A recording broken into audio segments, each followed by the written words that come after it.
Hello అండి, welcome to Aruna's all in one diaries. ఈరోజు మా ఇంట్లో మురుకులను చేశాము. దాన్ని తయారు చేసే విధానం చూసేద్దామా? ఫస్ట్ బియ్యం పిండిని తీసుకోవాలి. ఇప్పుడు అటుకులను దూరగా వేయించుకోవాలి. పప్పులను కూడా వేయించుకోవాలి.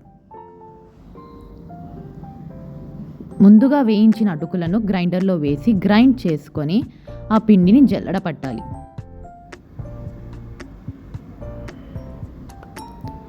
జల్లడేసిన పిండిని ఆ బియ్యం పిండిలో కలుపుకోవాలి. ఇప్పుడు పప్పులను కూడా సేమ్ ప్రాసెస్లో అలాగే చేసి ఆ బియ్యం పిండిలో యాడ్ చేసుకోవాలి. ఇప్పుడు దాంట్లో ఉప్పు, తగినంత కారం, జీలకర్ర, అజ్వైన్ కొంచెం క్రష్ చేసి వేయాలి.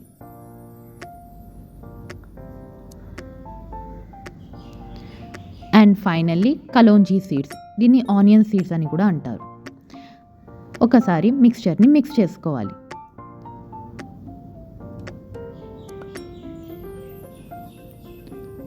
ఒక ప్యాన్లో ఆయిల్ని ప్రీహీట్ చేసుకోవాలి.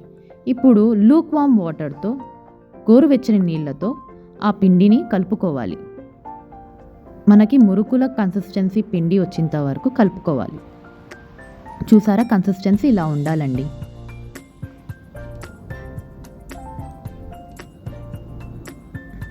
ఇప్పుడు మురుకులు వేసే టూల్లో కొంచెం ఆయిల్తో గ్రీస్ చేసుకొని ఆ పిండిని దాంట్లో వేసుకొని మురుకులని వేసుకోవాలి.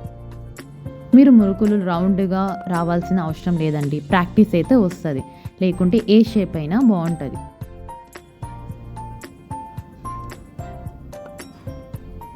చూసారా, అలా నింపుకోవాలి ఆ టూల్లో మొత్తం. ఇలా మురుకులను వేసుకొని ముందుగా ప్రీహీట్ చేసిన ఆయిల్లో వేయించుకొని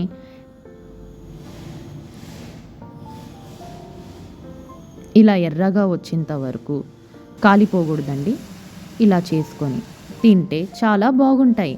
సో మీరు కూడా తప్పకుండా ట్రై చేయండి. Thank you.